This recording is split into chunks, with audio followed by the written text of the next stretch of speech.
Imagine one day you get into an accident that causes a fracture in your leg. Obviously, you would go to a doctor and get a plaster cast, right? But what if instead of your leg getting better after the plaster, it slowly started turning into stone? And what if every time you suffered even a small injury, got a bruise, or underwent surgery, your body responded by creating even more bone until eventually your entire body became almost like stone?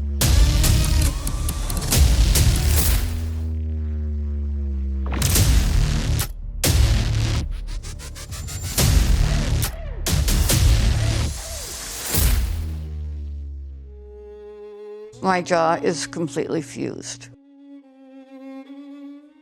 My leg is fused at the hip. We're turning to a human statue. We can't move. I know this sounds like some fictional story filled with magic and mystery, almost like Medusa from Greek mythology, who could turn anyone into stone just by looking at them. But this isn't fiction. This is the horrifying real-life case of Harry Eastlack, the man who became known as the Stone Man.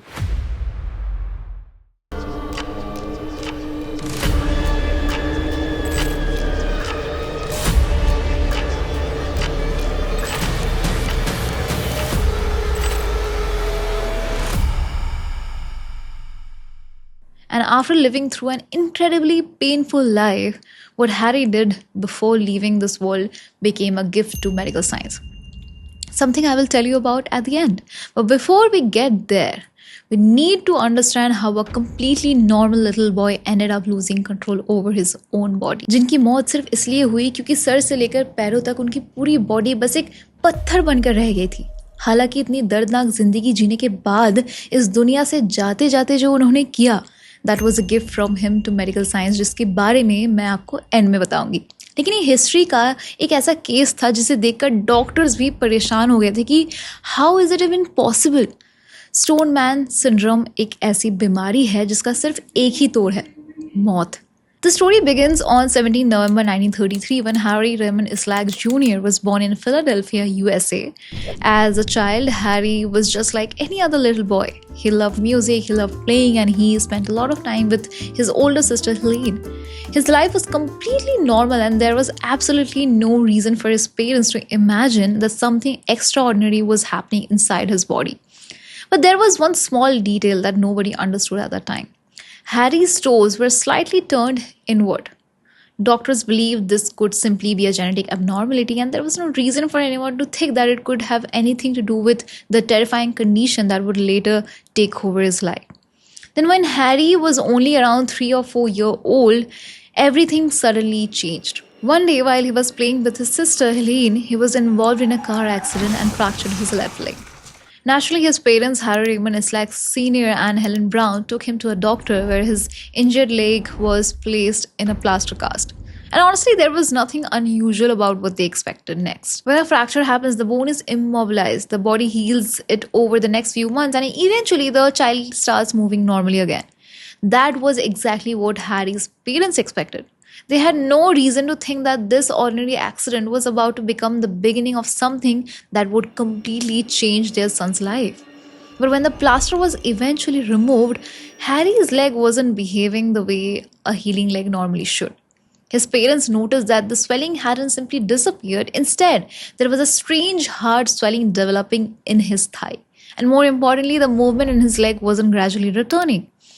It was becoming increasingly stiff. At first, this might not have seemed completely alarming. After all, Harry had just suffered a fracture, and it was reasonable to think that the muscles were weak and the leg simply needed more time to recover. But as the days and weeks passed, the problem wasn't getting better. The leg that was supposed to slowly regain its movement was becoming harder and harder for Harry to move. Naturally, his parents became worried and took him back to the doctors. The doctors examined his leg and carried out x-rays to understand why the swelling wasn't going away. And this is where things became truly strange, because the x-ray showed that this wasn't simply swelling left behind by the accident. Something hard was developing inside Harry's thigh, in an area where there should normally have been soft muscle tissue. It looked like bone.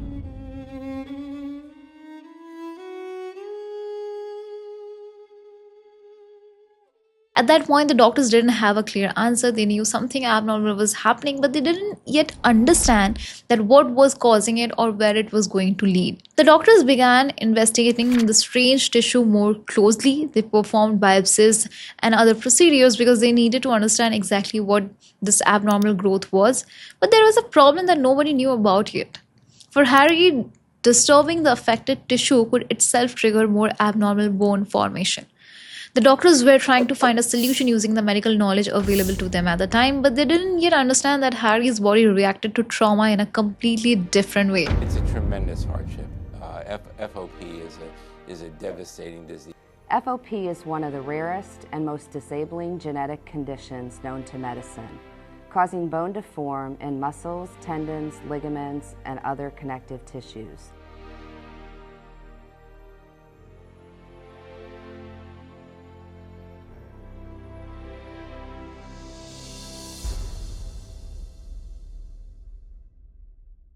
They weren't necessarily solving the problem. In fact, the trauma caused by the procedures could make the body start forming even more bone.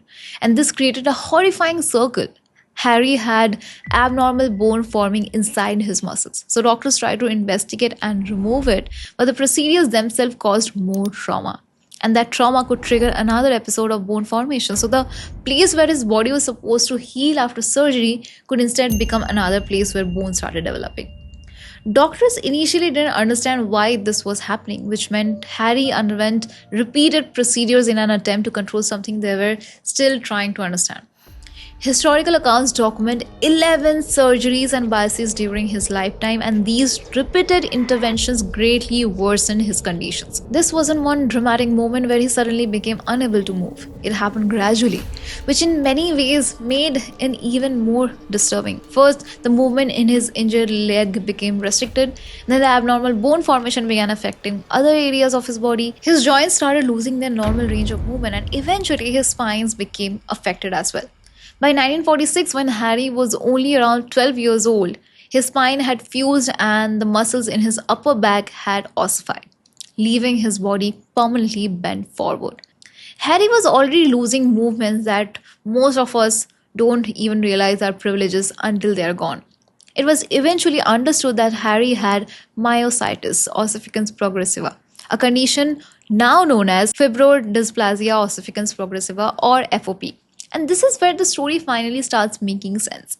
In very simple terms, our own body has a repair system.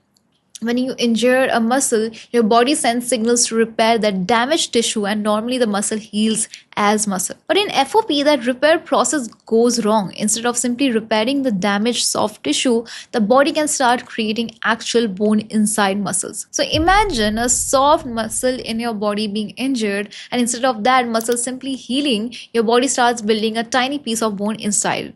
And the most terrifying part was that this process wasn't necessarily remitted to the original injury. Trauma could trigger new episodes of bone formation, which meant that a bruise, a fall, an injection, or a surgical procedure could potentially become the starting point for another flare-up. At that same time, the disease could also continue progressing on its own. So Harry's body was gradually creating bone in places where bone was never existed. And every new piece of bone had the potential to take away another movement. As the years passed, Harry's world became smaller and smaller. His mother Helene remained deeply involved in taking care of him and tried to give him as normal a childhood as possible. Eventually, Harry's condition became so severe that caring for him required constant assistance. Finally, in 1958, when Harry was 25 years old, he moved into Inglis House, a long-term care facility in Philadelphia. By then, the disease had affected much of his body, and basic things that most people never think twice about, moving his arms, bending his joints, opening his mouth, or even changing positions, had become extremely difficult for him. In the final years of his life, Harry's condition became even more severe. His jaw became severely restricted, making eating and speaking difficult, and he eventually spent most of his time in bed. The abnormal bone formation also affected his chest, making it harder for his ribcage to move normally when he breathes. Eventually, Harry developed bronchial pneumonia, and on 11 November 1973, just 6 days before his 40th birthday, Harry Eastlack died. But this is not where Harry's story ends. Before his death, Harry had decided to donate his body to the Murder Museum in Philadelphia, and that decision became one of the most important things he could have done for medical science. His skeleton was preserved, and unlike an ordinary skeleton that has to be assembled and held together with wires, Harry's skeleton showed the extraordinary effects of FOP directly in the bones and fused structures of his body. It became a physical record of what the disease had done to him over the course of his life. Years later, scientists were able to understand FOP much more clearly, discovered that the disease is caused by a mutation in a gene called ACVR1, which plays an important role in regulating signals involved in bone formation. In someone with FOP, the signaling pathway behaves abnormally, which is why the body can start producing bone in muscles and other soft tissues. So, what happened to Harry wasn't magic, and it wasn't literally that his bone was turning into stone. His body was mistakenly activating a process that was producing real bone where there should have been shaw. Today, there is still no simple cure that can resolve all of the abnormal bone that has already formed, but doctors understand FOP far better than they did during Harry's lifetime. And there are now treatments and supportive approaches that can help manage the disease and its complications. Harry never got to benefit from the progress, but his decision to donate his body meant that even more after his death. His story continued helping scientists understand one of the rarest and most extraordinary diseases known to medicine. For most of Harry Eastlack's life, his own body was slowly taking away his freedom, one movement at a time. But after his death, that same body became something completely different. It became a medical record, a piece of evidence that allowed doctors and researchers to see the devastating physical effects of FOP and continue searching for better ways to treat the people who are still living with it today. In life, Harry's body slowly became his prison, but after his death, that same body became a lesson for medical science.